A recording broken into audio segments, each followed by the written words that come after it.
Welcome to episode 26 of Peace Talk, where I interview very important spiritualists and uh, YouTube personalities about, um, spirituality and just about, what they do and what we all have to offer. And this episode, I'm very, very, very honored to have Miss AstroLada. How are you doing? This is a really huge honor. Oh, thank you, Michael. Thank you to have me on your show. Thank you for waking up so early for me. Sounds too sleepy. Yeah, I'm not gonna lie. How infuse some fire there to wake you up. It's like around 1 p.m. over where you're at, right? Yes, it's midday. That's when I'm most awake. I'm not a morning person either. All right. Um, for those who don't know, although I'll be surprised if you don't. AstroLada is one of the pioneers, I personally believe, in astrology. When I was learning about planet transits before I even started making videos, I was watching her planet and science videos. I definitely learned a whole lot about astrology watching your channel. For those that don't know, how would you describe the content you deliver and the astrology that you share and give? Um, I am basically very diverse. I studied Vedic astrology, Western astrology, Babylonian, Sumerian, um, uh, Renaissance astrology, medieval astrology. I'm jack of all trades, maybe master of none. But my system is kind of merging and working with different techniques and testing them on hundreds of charts and seeing what really, because we get a lot of astrology knowledge from the past, from the new astrology techniques that are being developed nowadays as well. And I test all of them and I see which give the best results, because there are some very outdated astrology techniques that maybe they're not fully given in knowledge. So I don't apply it blindly. I'm very kind of hands-on and watching how the life develops and watching hundreds of charts and seeing. And I kind of make what is that called? Like synthesize a few astrological techniques and a few astrological systems. And they say don't mix astrological systems. But what I've seen over and over again, if it's shown with one system, it will be shown with another system. And it just comes to confirm. So I use 2, 3 different systems to make sure that something is pointed very poignantly and very powerfully, like a double, triple whammy, and then I would make a statement. So yes, I use a lot of. I'm constantly studying, constantly learning. I probably read about astrology every day, 2, 3 hours, learning new lessons, new working with clients. I write articles, I do videos, I do courses, I do lectures. Um, yeah, that's very Aries energy. I'm Aries with 4 planets in Aries, so constantly learning, all in the third house of learning, of studying, of information, of media, of developing information, giving information, taking. So it's yeah, quite intense, but quite enjoyable, very diverse. I cannot get stuck in doing one thing all the time. So every day I work 12 hours from waking up from 10 to 10 at night, and I have at least 10 different projects every day to shift the energy. So that's how I, working with clients, then shooting videos, then writing some course, then writing an article, then researching, then learning. So, it's fun. Wow, really busy. That's amazing. Like it's clear you definitely work so hard at this. And one thing to add on what you said, that definitely always fascinated me, how you are able to so easily weave the different systems, especially when I was like learning. You were the only person that I would watch that could take the Vedic system and apply it to the Western system and then still take those Vedic secrets and apply them too. And another thing that really set you apart were the articles that you wrote, because they weren't necessarily. I don't know why, like in the community, there's not necessarily a lot of content that, like, there's more content that's growing now, but the content that you had would be so in depth, like and there's just so much that is out on the topic that you have written, that just kind of gives a different perspective of how to look at the energies. When we talk about your course, actually, in a bit, we'll get into one of the special topic videos. But yeah, for the people watching, could you also mention your rising and your moon sign? I'm Aquarius rising, 4 planets, Sun, Venus, Mars, Mercury in Aries in the 3rd house, and Leo moon. So I'm all fire and air, basically, and air houses and fire houses. So it's Oh wow. no break. That's the problem. My only problem is no water, no earth. And water and earth are the feminine signs that know how to say no, how to take and rest the yin energy. And I'm so much yang energy, the masculine. Mhm. And that's great for achievement and for getting things done. But for emotional inner happiness, it's a bit hard, because without feminine signs, one doesn't know how to take it easy and relax. So one starts getting emotionally exhausted or emotionally drained at times. And that's what I'm trying to balance, but it just doesn't work. I try and have baths. When you're missing an element in your horoscope, it's very good to consciously bring this element in your life, either by associating with people that have, say, lots of water or lots of earth. Or, for example, I saw your chart, you have no fire, almost no fire in your horoscope. Yeah.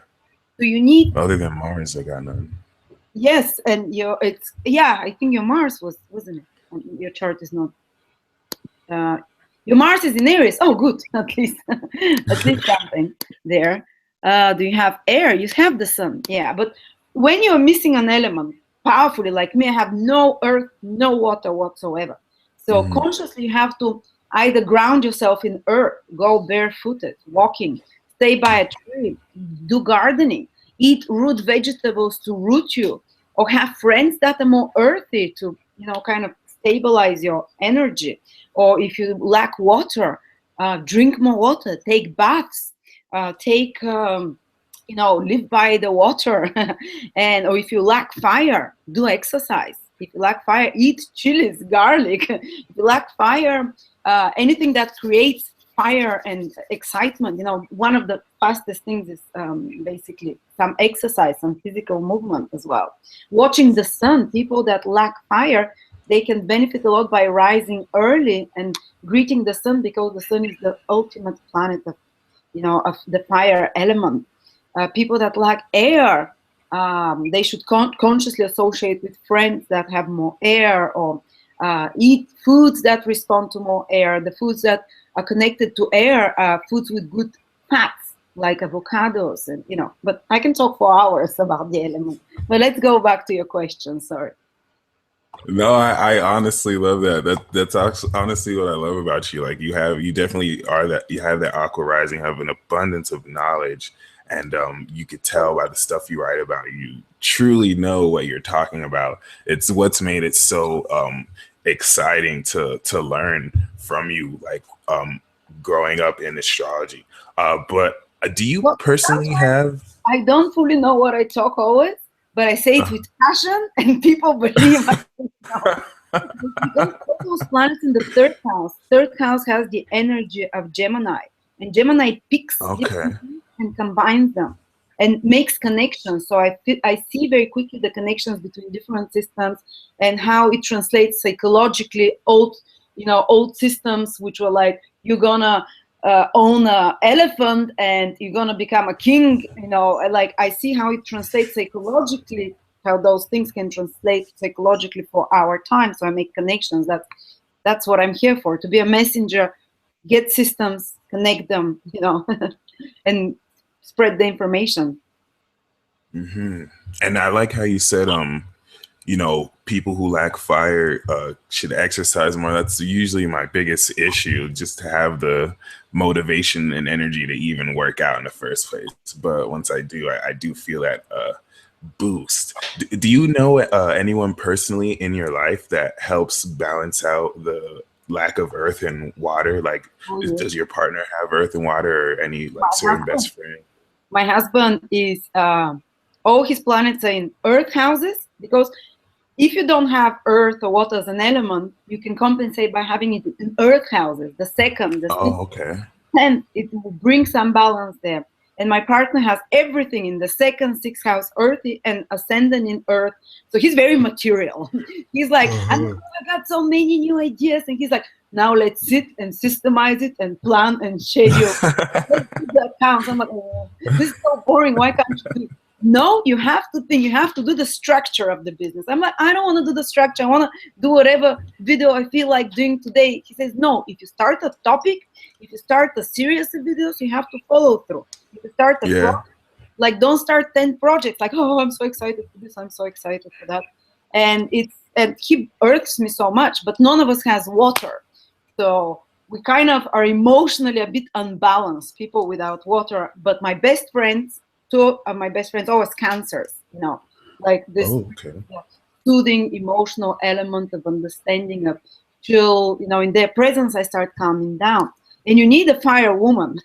You have little fire, you need a woman that's passionate to bring that to you, especially because Mars, the other planet associated with fire, rules your seventh house of partnerships, and it's in a fire sign. So a woman in your life will be like a little engine. You find some feisty, passionate woman that brings you this fire for you.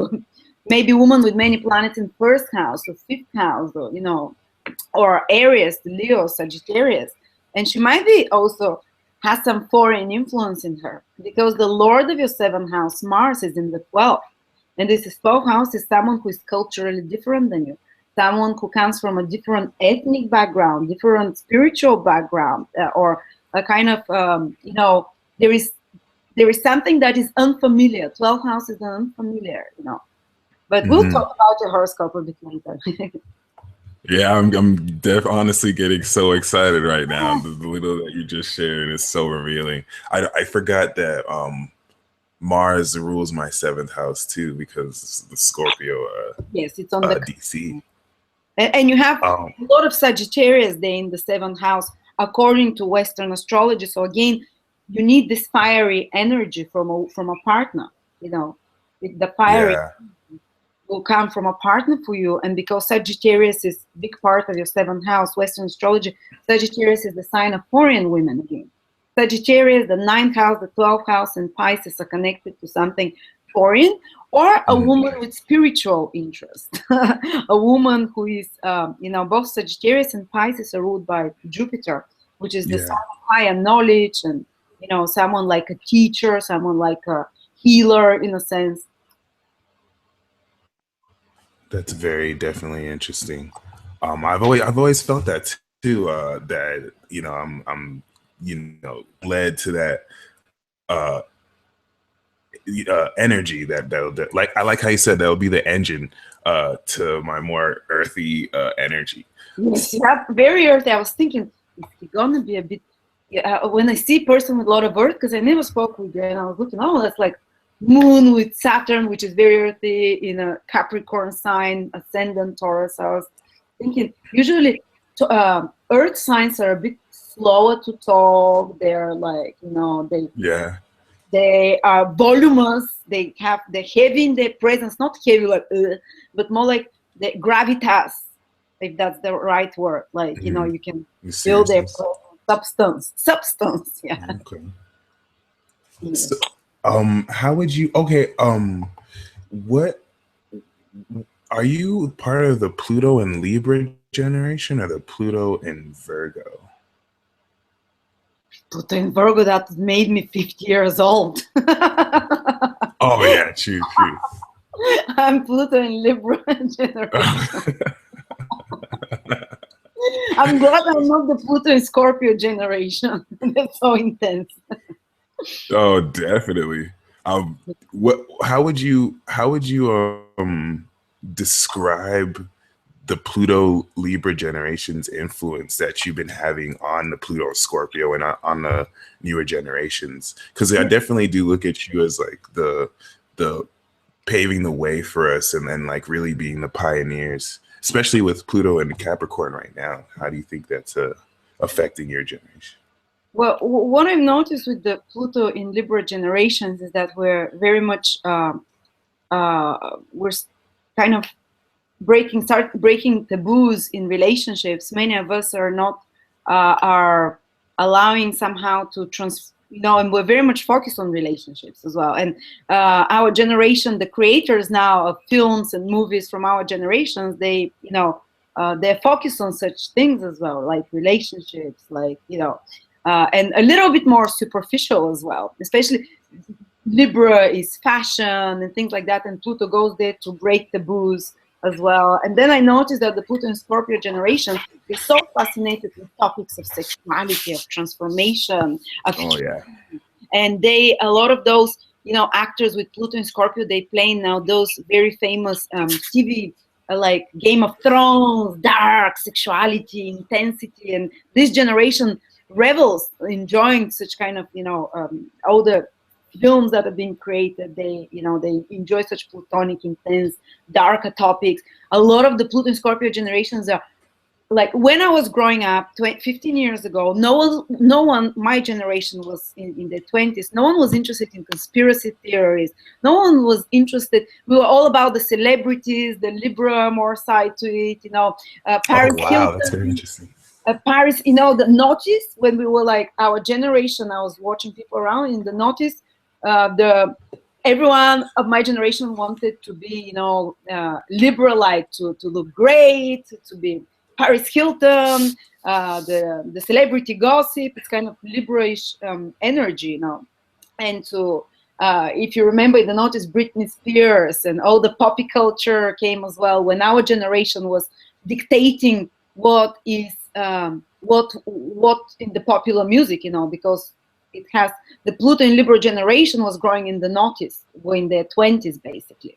And this is what the popular culture targets those people. So it was all about pop culture, poppy celebrity culture came big, the hair extensions, the glamorous look, of that generation. And then now when the Pluto in Scorpio people are, now are in their 20s and coming, the markets are targeting them. It's so much more intense. It's so much more deeper. Even the TV that targets the younger people, it's intense psychological problems and, complex situations, trauma, and exploring sexuality and hidden in occultism. And while I was growing up, I was probably one of the few people that liked conspiracy or liked researching the occult. While now the Pluto in Scorpio people, everyone is into nowadays, the young people, all of them know about the conspiracy theories. All of them know about the hidden powers and who control the world, and about how AIDS was, introduced by the government and all those things. So it's like, I no longer think it's something special. It's becoming so, your generation, your Pluto in Scorpio? Yeah. Your I'm generation. so glad you mentioned that. Sorry? I would have never not mentioned that too, because I would have never made that correlation as far as like the conspiracy theories not being popular until our generation grew up. It makes total sense though. Like, I love the way you broke it down. It definitely adds a lot more insight. How do your sun is opposite your natal Pluto then, and then it's currently square transiting Pluto. So would you say as a Aries woman, like how has that allowed you to really pioneer and carry that masculine energy as a woman in a developing world that's leaving patriarchy and starting to actually like honor the divine feminine more? I didn't get it. The question you're asking, how Pluto Uranus has impacted me. Yeah. Well, how is it? How is it like to have your sun opposite Pluto, and then how is the Ah, current yes, opposition. Yes, okay. Well, Pluto? obviously Yeah. I'm very Plutonic because that's why I was one of the few people who was interested in those conspiracies because of this aspect, Pluto opposition, Sun, Venus, Mars, and out from very young, I would be fascinated by taboo, dark subjects. I would go to those, even to those forbidden parties like S&M, just to find it out. You know, whoever has Pluto Mhm. strong in their chart, especially difficult aspects, opposition, square, or who has Scorpio, or who has planets in the eighth house. These people will be fascinated, go explore the dark side. And even if they don't want to, life will push them to explore. Why life will push them into traumatic, very transformative, very psychologically deep, sometimes even abusive situations. The best way is if the person awakens to the interest of the occult and the hidden and exploring the hidden and the mysteries of the world on their own rather than having to be pushed through traumas. But for me, it happened both ways. And the more, if you have a difficult aspect, it's very important, say, difficult opposition of Pluto or Uranus or, you know, square or conjunction, the best way to work through it and to alleviate, say, the difficult manifestations in your life is to, instead of allowing it to take over, you start getting interested and researching or working with matters that are symbolized by this difficult planet. Then it does not have to impact you with sudden reversals, illnesses, losses, and things like that. And for me, I'm just starting Pluto and Uranus transits now. For the next 3 or 4 years, I will have them. And God help me. But for Very intense, I bet. well, for me, Uranus is good because whenever I have Uranus, Uranus is connected to astrology, and Uranus is connected to media as well, and to television, and to broadcasting as well. It's new technologies, it's astrology. It's Uranus is a planet of very much. It's in. It's called divine knowledge. So people who are interested in higher knowledge and things like that, Uranus can open a lot of doors for them. So what I'm doing now with Uranus transit, even without knowing it, without planning it, I was thinking, what's going to happen? Am I going to get divorced? Whatever. But it's just now that Uranus is going to be on my sun this spring, and I got all those ideas that I'm going to be doing courses, I'm going to be teaching astrology. Uranus rules astrology in Western astrology. So it's just happening that over the next 2 3 years, I'll be working full time. If you have a Uranus career, it will help you. But if That's you're awesome. in a job 9 to 5 and Uranus comes around, you might get fired. If your job is not Uranian, where you have a lot of freedom, where you can experiment, where you can work with new technologies or with higher knowledge, Uranus will shake up your world on the material level. But if you have Uranian job or Plutonian job, say if you're a psychologist and you're gonna have Pluto transit sun or career area or moon, you're just very likely just going to be very intensely involved with your career, and it's going to go to a next level, you know, because you'll have new insights into the energy and to the, you know, to of that planet, and you manifest it through your career. So the best way when someone is having a difficult transit like Pluto, Uranus, or Neptune is to get involved consciously with matters that this planet rules. For example, when I had Mercury, Pluto transit Mercury, and I just got so totally obsessed with crime movies, with conspiracy, with Satanism. I'm not Satanist, researching that, you know, those hidden topics. I Uh-huh. was watching crime investigation all day long. I was like, I'm never interested in crime otherwise. And it's this is how you offset it, but you naturally feel attracted, you know, to the things that a transit is triggering. Hmm. Yes, I That's great. Especially. Oh, I'm sorry. What were you gonna say? nothing. I'm sorry. I was especially gonna add in like I totally resonate with the divine knowledge portion too. Like Uranus is so that brilliance and genius energy is so contagious at times when it doesn't like short circuit or fry you out. But Yes.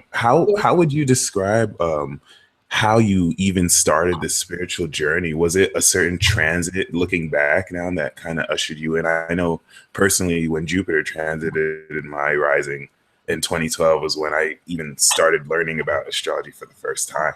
But how did you start your spiritual journey, or and really getting into astrology and even learning it? I was 23. I was quite depressed. I had no interest in anything. I was a waitress and I was crying a lot, and I started praying and asking God for help. And this book literally fell in front of me while I was in a shop. So I Wow. opened, and the first thing I read was that um, if someone wants to develop themselves and grow and understand what their mission in life is, they should study astrology. And I didn't know what astrology was, but at that moment, astrology chose me. At that moment, it was clear as day to me. I don't know what this is, but I'm going to study this, and one day I'm going to work that. And then it took me 7 years after that till I manifested this dream. And at moments, I would feel discouraged, and I would think to myself, maybe I was like too optimistic. Well, it's not going to happen. How is it going to happen? There was no YouTube back then. It was just all Mhm. starting. There was no social media. And I was wondering, am I going to go from house to house and offer astrology readings? Like I was, sit at the local coffee and say, can I read your hand? And, and then it's just when the time was right, 7 years after that, um, again, I was crisis of faith. I was thinking, why did I study astrology so much? There's no way to make it happen. I have tried 2 or 3 times to start a company. I just could not find clients. I did a generic Mhm. website. It didn't come through. And I guess I was not ready yet. And then at the moment when divine power said it, I had Uranus transit to the midheaven, and Uranus is Mm. astrology, and I have Uranus on the midheaven. So midheaven is career, for those of you who don't know. And Uranus, the planet of astrology, when I was born, sits there exactly. And when I had Uranus transit that, Uranus by trine, a very supportive aspect, uh, Okay. that was the year when someone told me, why don't you do I got fired from my cushy job. And if I didn't get fired, I was never going to start astrology. So for me, it was okay, God, this is a sign for you. From you, I'm gonna try fully for 1 year to do just astrology. The first 6 months, nothing. Thanks God, I had met my husband already, so he was paying the rent. Okay. The first 6 months, nothing. I just couldn't. I was trying, writing emails, going to spas and asking people, would you like to have an astrologer? And everyone was shutting the door in my face. And when I was about to give up and I said, God, I tried, obviously it's not the time, or it's not the thing I'm supposed to do. Exactly then someone came and told me, why don't you do a video? And I was like, no, I cannot do videos. I can't talk. I'm too shy. Uh, and my husband forced me. He said, just try it. One last thing. Before you give up and go find a job as a waitress, one last thing. Try to make one video. And I made one video. I was shaking for 15 minutes. And even my husband, he was holding the camera with his hands and the video was shaking. And I was like, oh. And it got 50,000 hits in 10 days. And I was like, what? Wow. I was like, Oh no, my gosh. I don't get so many hits now, but it was like a sign from God. This is what you're gonna do. And and then I said, okay, I'm gonna start with videos. And then I did every month 12 videos for about 3 or 4 months, and still no orders. But there were lots of people Mhm. writing to me, so there was already I was reaching people. Still no Mhm. money, no orders, but at least there was communication. And around the fourth month, when Uranus hit for the third time, the last time, the trine there to my 10th, Okay. this is when all of a sudden I got 10 orders in one day. When it's been the fourth Wow. month I posted in a row monthly videos, it's almost like, for those of you who are trying to start their own business, there will be like a blockage. And when all of a sudden the doors open, it will be like a flood. And ever since then, it's been a flood. And I can't even stop it if I try to now. So it's exactly when I was about to give up again and stop doing the videos. And I said, okay, I tried. It's been 4 or 5 months. People write to me. I get lots of views, but no orders. Bam. So for me, and my horoscope is like that when people have many stelliums, you know what it means? Many planets in one place. Like Mhm. sun, moon, together in one place.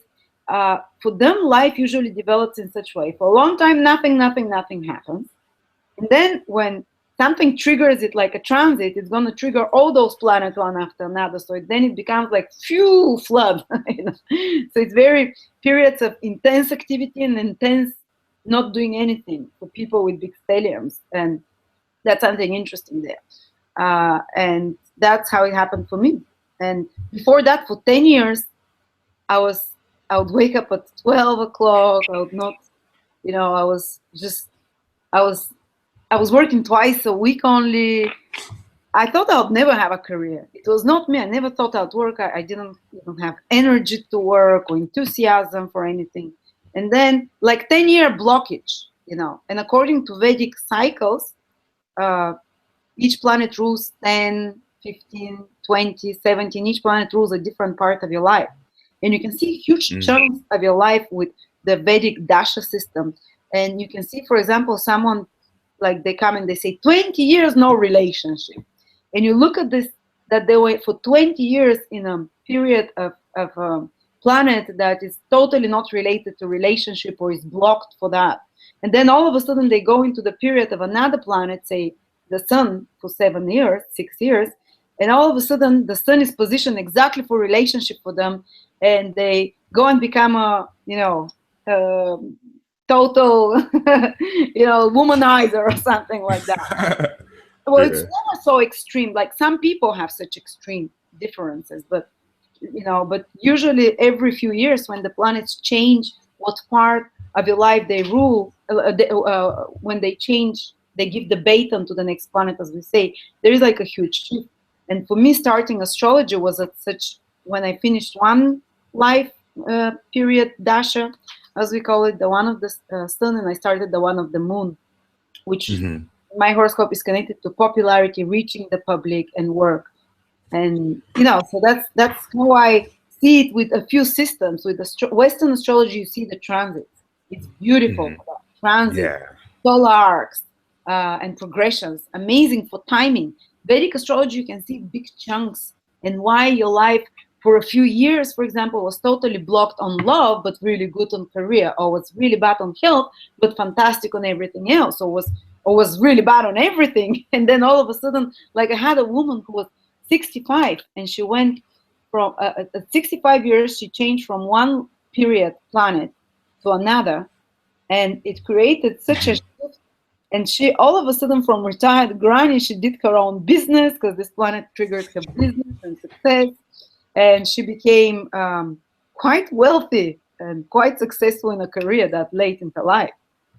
So Wow. it's never too late for change. Those dashes last for 120 years before they start repeating again. So you'll be, you know, like never the past can repeat in little patterns, but if you're in the next dasher, it will never be the same. It will be maybe better, sometimes maybe worse, you know. I'm so glad you didn't give up in those 7 years. I don't know if it's because you're aqua right in heaven, but I really do look up to you. And just that story is very motivating, even for aspiring astrologer like me, just to not give up and to really trust in the process. And I really like how you broke down about. I saw a video about how you were saying the Western astrology is better for transits, and then Vedic astrology is better for you know, indicating the ages, like a much longer passage of time. That definitely resonated. But let's talk about your course, because for those that don't know, she just mentioned she's offering an astrology course. I've seen a little bit of it. It's amazing. The topics alone, definitely, it's not your standard, you know, this planet is in this sign astrology course. You're definitely going to get so much value, and you're going to learn a lot more than you bargained for. Could you tell us a little bit about the course? Oh, thank you. For Well, the that was my first course, and I'm making a lot more this year. But I did it over 6 months. So it has 50 videos inside, and each video, some of the videos are 1 hour each, and it comes with the manual. So I go and I tell everything I know about relationships, and I give celebrity examples, and I also give some more easy information. So it starts from, even if you don't know any astrology, in the manual and in the first videos, the beginning videos, it explains about the signs, it explains about the planets, the energy of the planets, the houses, what they mean, and then it goes into the deep, juicy side. Mm. And I combine the Vedic and Western astrology for relationships. Western astrology is amazing for looking how the two charts, when they're put on top of each other, how the energy merges. So we call this synastry, how the inter aspect. Say, for example, if my sun falls on your ascendant, I'm gonna inspire you. I'm gonna give you I'm gonna give you confidence, and I'm gonna trigger you to do things, to believe in yourself. Or if my Saturn falls on your moon, I'm gonna be like a wet blanket on you and kind of trying to, to constrain you a little bit, or maybe you feel like, I'm too much of a ball buster sometimes. And with astrology, you see, with Western astrology, you see those interconnections, how a relationship works once the two people are together. It's beautiful. So I use that, I explain each aspect and each combination, what that is possible. And then I also use Vedic astrology, especially for seeing separate horoscope, looking the two horoscopes separately to see what kind of relationships you're meant to have overall. Looking at one chart and saying, well, you're more likely to be with someone who is older than you, or to be happy in love after your 40th year, or you will very likely have some experiences with betrayal, or very likely you will have lots of women, so, or something like that, and all of that. Western Vedic astrology use us to show your own chart how well you can do in a relationship on your own, to judge someone if their relationship material, so to speak. They have amazing techniques for that, Vedic astrology. While Western astrology, I used to, when you merge the two charts, to see, if the two people will affect each other well. But Western astrology, what sometimes we forget is that some people say, well, I have great compatibility with my partner. Look at our charts. It's amazing. But like he cheats on me. Well, yes, because you cannot, you can have amazing compatibility with probably 1 million people on this earth out of 7 billion. You cannot marry, but out of those 1 million, how many of them are relationship material? How many of them are meant to be in long-term relationship? So this guy, if you have great compatibility with him, he'll be amazing. When you're together, you both feel excited, you both feel passionate about each other, but he's someone who is just not the settling type. So that's what I explained there, how to see it, or how to see that someone, you might not have great compatibility with him, you might have difficulties, but this is someone who will always be there for you, someone very reliable. And then you make up your mind because we have a bit of free will after that, what to choose. It's so many hundreds of hours of videos and examples and explanations and materials. And I, even when people want, I can answer to them. I keep in touch with them. They can email me. And it's been very successful, this course. I haven't had a single returned one. It's great. I'd be surprised if there was a return one, because you definitely do the occult secrets and the knowledge. I really do like how it's not just, how to get with someone. You really do spend a good amount of time letting people know if they can even attract the right relationship for them, which is very important. And yes, I definitely your indications in your horoscope. If you're not meant to be with a blonde, you're not gonna be with a blonde, or if you're meant to experience a couple of marriages before you find the stable partner, your horoscope will show it, your birth horoscope. It will show that and now the new course that I'm going to do is how to predict what's going to happen. For example, predictions, basically seeing if, okay, you're compatible in this horoscope, you like each other, but maybe the next 3 years you're going to go through a rough patch. And if you're going through a rough patch, if you're very compatible, you'll stay together. You'll be able to overcome the difficulty. But if you are not compatible and you're going through a rough patch, this is how you predict when if a relationship will finish or no. So that's, I will be focusing a lot more on predictive astrology with the new courses and teaching how people to see what's going to happen. And I think people are most fascinated about that as well. Oh, definitely. I know I am. I really liked your segment on the karma with the nodes and relationships, and then uh, the magnetic attraction with the moon signs. That was absolutely fascinating to me. You just have Very this like, different than Western astrology, isn't it? The magnetic attraction than what we, yeah, and actually the ancient Vedic Sanskrit books, they said that the zodiac is based on the solar solstices and equinoxes, which is spring, summer solstices. This is tropical zodiac, and I don't know why they're using in Vedic astrology now this the sidereal zodiac. The yeah. nakshatra, the lunar constellations are sidereal. They're the proper constellations, but they're 27 stars, around the sky. While the zodiac, even in old Vedic books, it says the winter starts when not the winter. Capricorn starts when the sun every year, the same time when the sun, reaches the most southern part, which is, the change of the seasons. This is tropical zodiac.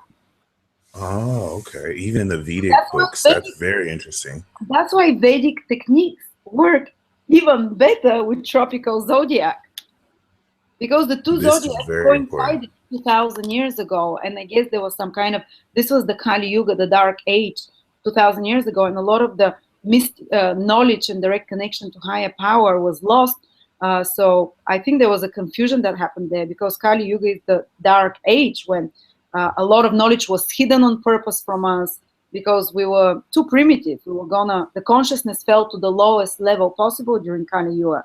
For the Kali Yuga continued about 4,000 or 5,000 years, and the priests of ancient Egypt, 2,000 or 3,000 years before Christ, they knew it, and they started hiding this information, constructing chambers and constructing, and hiding the instruments they had, because they could control matter and everything around. They had much higher knowledge than us, but they knew that normal humans were losing more and more touch.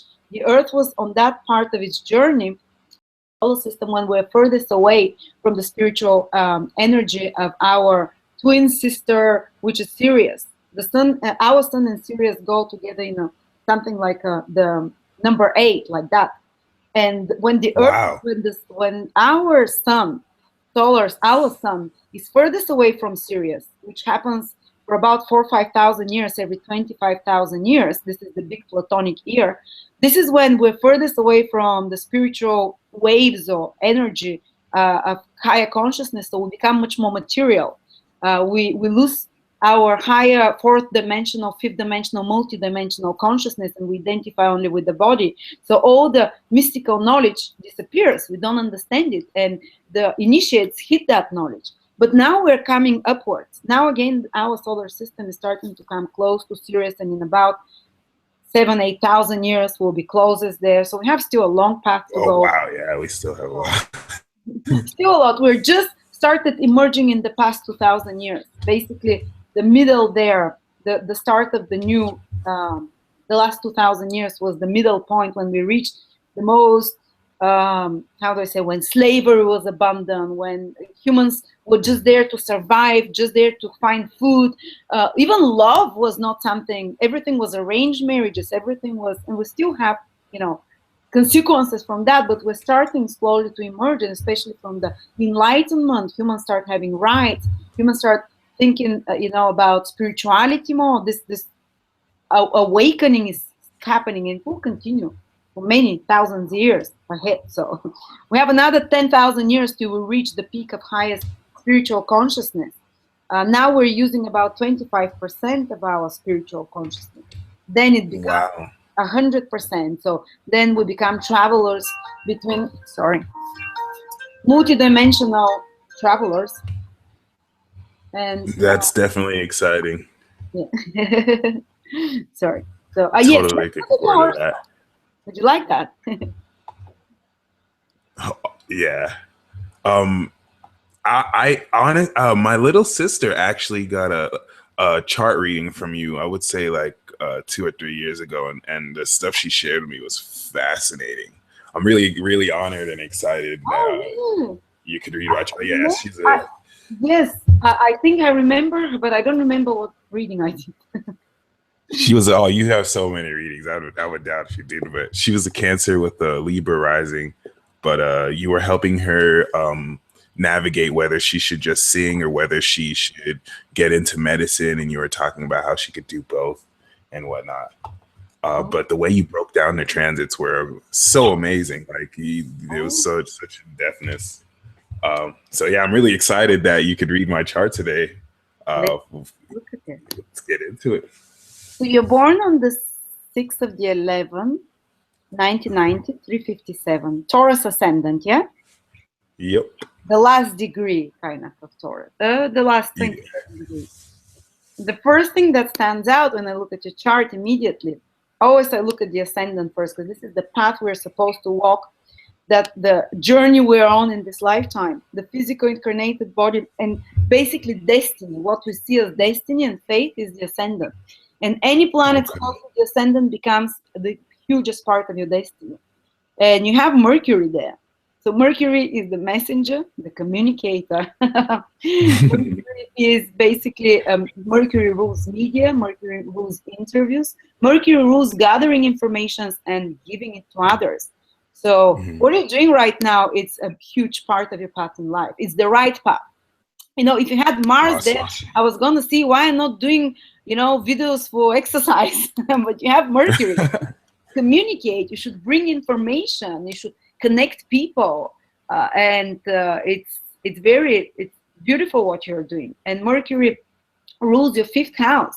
When the Lord of the fifth house comes on the ascendant, this is when someone fifth house rules having your own private initiative and business, because fifth house is the house of personal creative intelligence, and people, and also children. And if you have a business, you bring it up like a baby.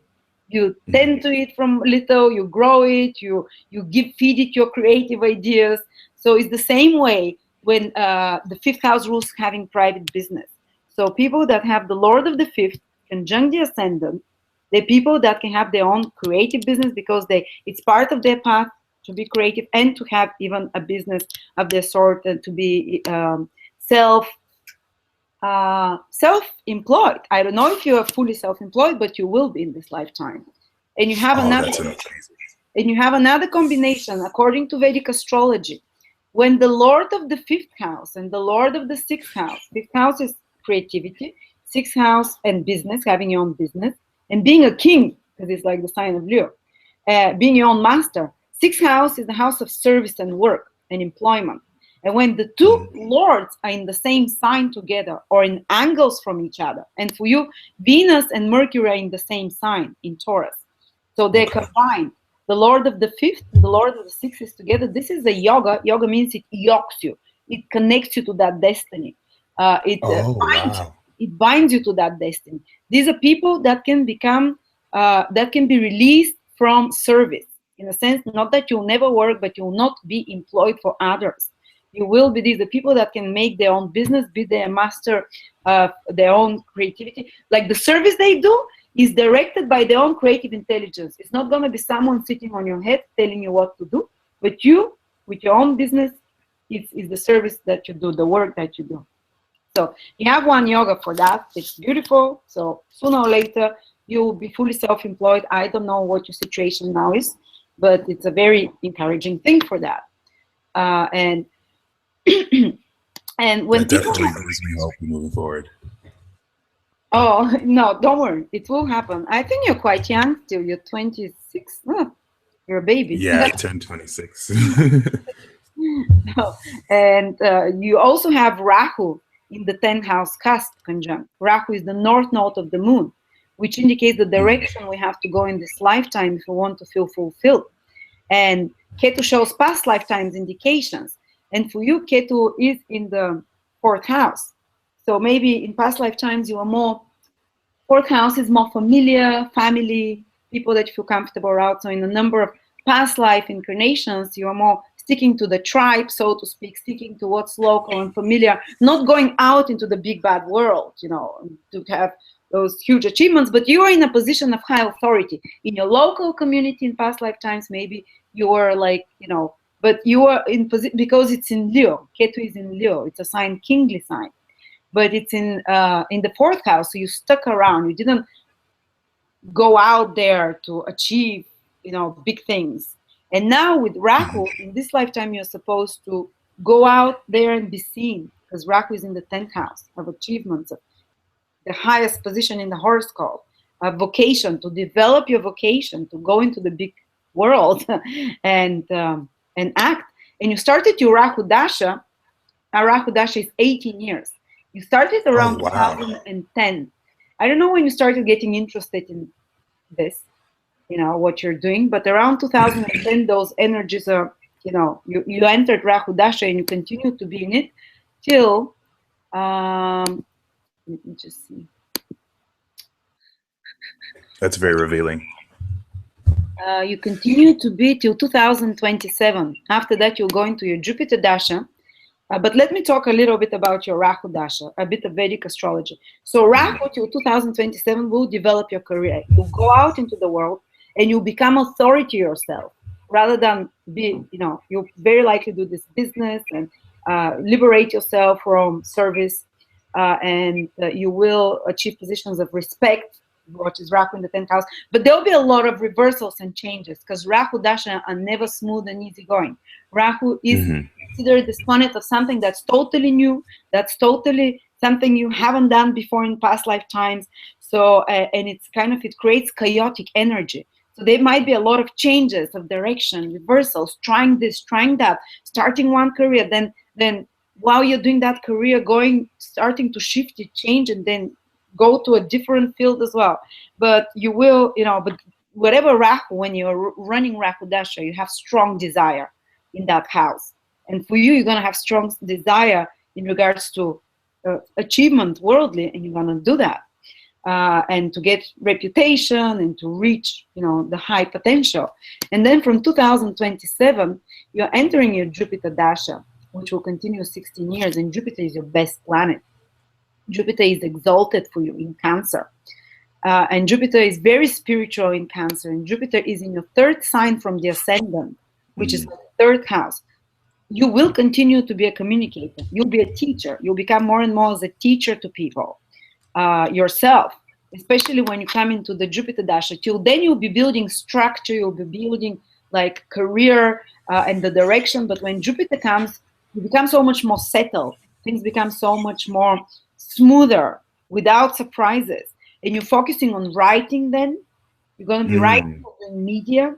You're going to be, you're already doing that. You're already doing these things, because it's part of, Mercury on ascendant, communicator, Jupiter in third house. Third house is like the same energy as Mercury, communication, writing, speaking, teaching, connecting people.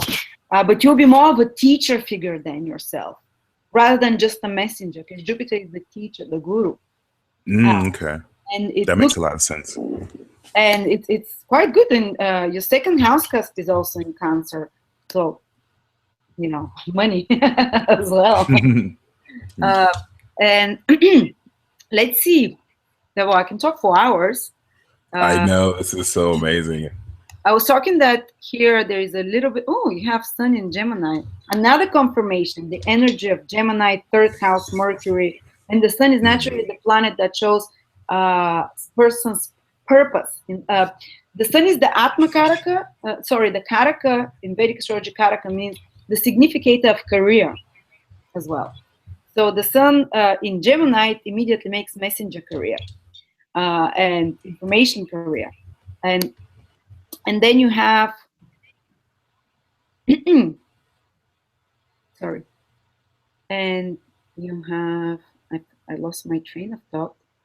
Oh, you have Moon conjunct Saturn. You don't allow your emotions to run much. Not at all. That's most, but and it's in the 9th house of the teacher. You'll be teaching as well.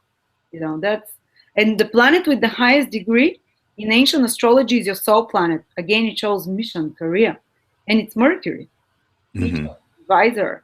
not exactly, more like teacher, connector, media, television. But because of the strong ninth house, you uh, will also, I think you will relocate and even live in a foreign country at a certain point in your life, you know. I could totally see that. It's Yeah. often when people have the moon in the ninth house, they sooner or later, or for some period of their life, they live in a foreign country, or they're very strong, have strong bonds with foreigners as well. And it's also, it shows like your wife and life partner will very much likely be foreigner as well. The Lord of the seventh in the 12th house. Very often it happens. But the first part of life, it might give you some mismatched relationships. Before Oh, you I don't even have relationships right now. That makes sense. you don't have time for that. It's No, a good. I like relationships, but I just never really have been able to manifest one. Perhaps maybe the Oh, so sweet. Dasha or the Venus in the 12. It's kind of the dash is what Venus. Yeah, Venus is beyond the ascendant in the 12th as well. So usually later in life, those people get better relationship because the 12th is the house where you cannot materialize. It's intangible. So your partner is in the invisible world still waiting for you. I mean, it's like It on the totally feels like like she's there psychically connected to you, but it's not manifesting. And it's more like people with planets of love or seventh house in the 12th house, they often a big part of the experience, the first part of experiences relationships for them is in the dream world, fantasies, you know, that. from So true. or to enjoy or to be in love with someone from far rather than to have them, because 12th house is the house of not of the immaterial, not the tangible. But later in life, it can give you, you know, foreigners or the women that are more spiritual as well, with spiritual inclinations, uh, and women that are also like a soulmate connection. Because 12th house is someone from a soul group of yours. And don't worry, I think you have a beautiful Venus, which naturally shows the wife in a man's horoscope. It's in Taurus in its own sign, and it's being triggered by Jupiter with a trine. And I haven't looked in depth at your dashes; they're the most telling. But when Venus is triggered by Jupiter, it's you know, by a trine, they can be a better opportunity to meet someone till the end of this year. So stay Oh, tuned. that's great. Develop some romance because Jupiter brings opportunities, and Venus is the planet of love naturally. And your Venus has a wonderful aspect. Your Venus has no bad aspect. Just from Pluto. Okay, but supportive aspects from Jupiter and supportive aspects from Neptune and Uranus. So you're meant to have a good relationship in this, you know.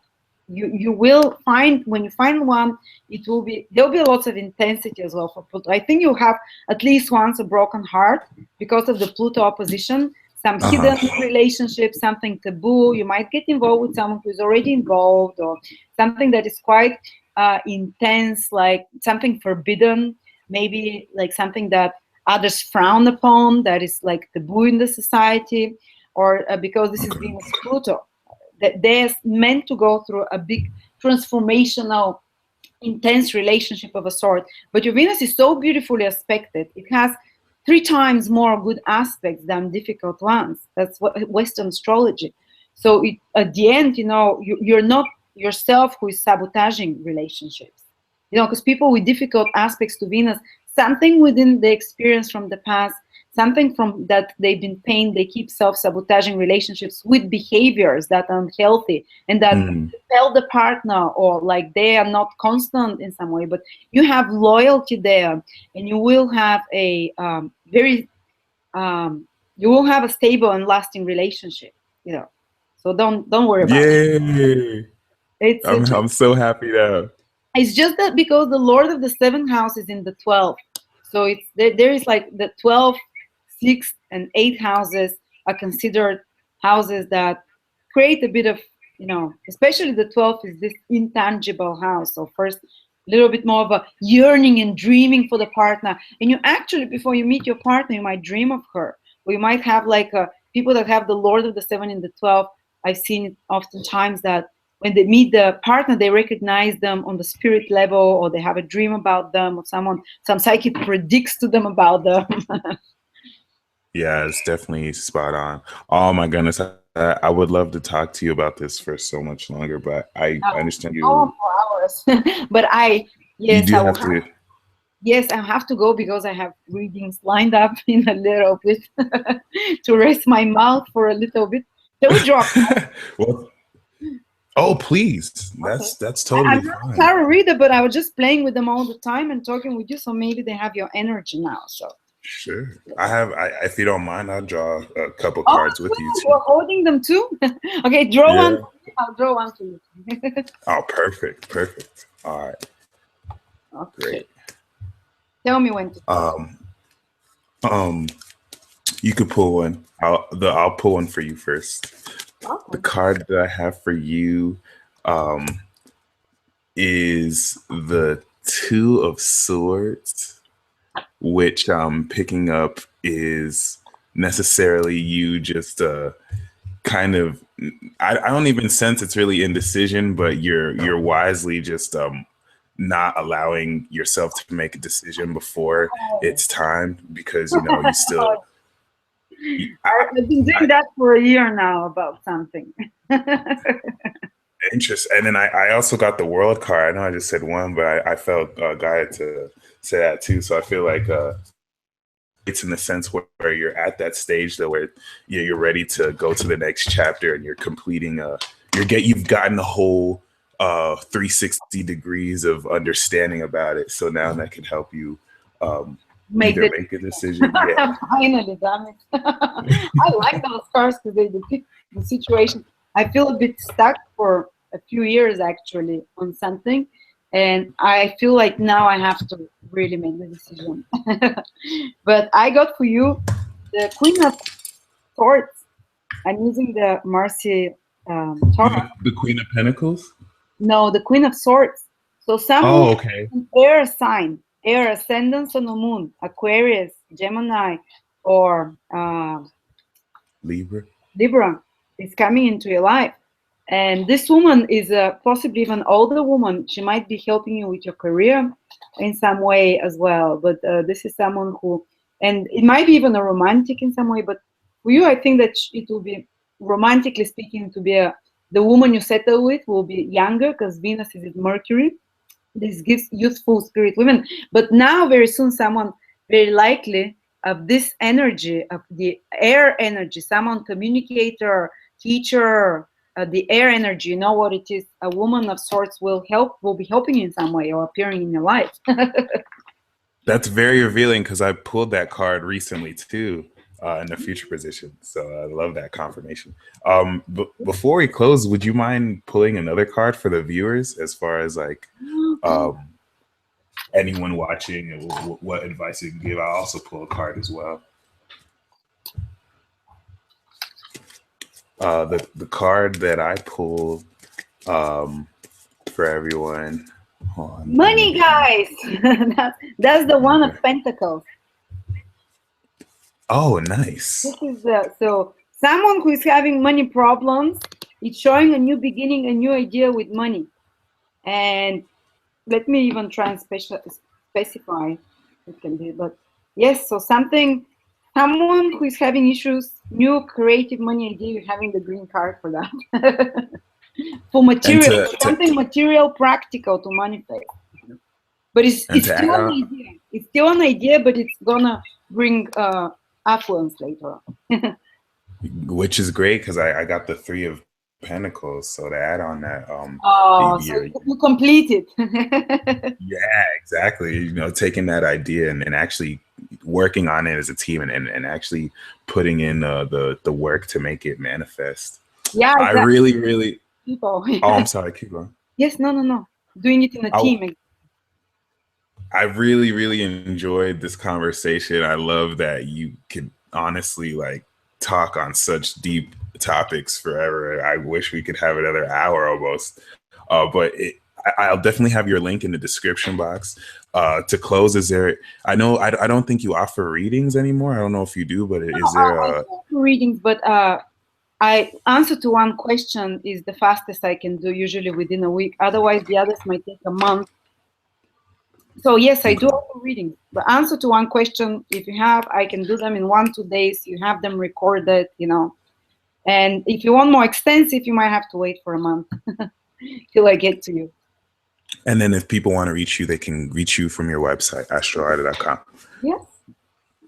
Alrighty, I'll definitely have that in the description link below. Thank you so much again for joining us in this call. I Michael. love this episode already. We should do it again. And oh, I would totally love to. I would totally love to. That would be amazing. Choose a specific topic this time. Otherwise, I'm jumping all over the place. So we'll choose I something. really like the Kali Yuga topic when you're talking about the Sirius and the sun. I can talk about that for hours. I know so much. I've read so much.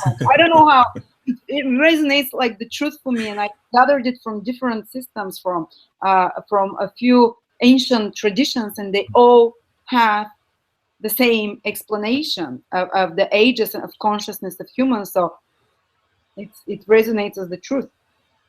Sweet. Well, until then, thank everyone for tuning in, and I'll see you next episode. Peace. Thank you, Michael.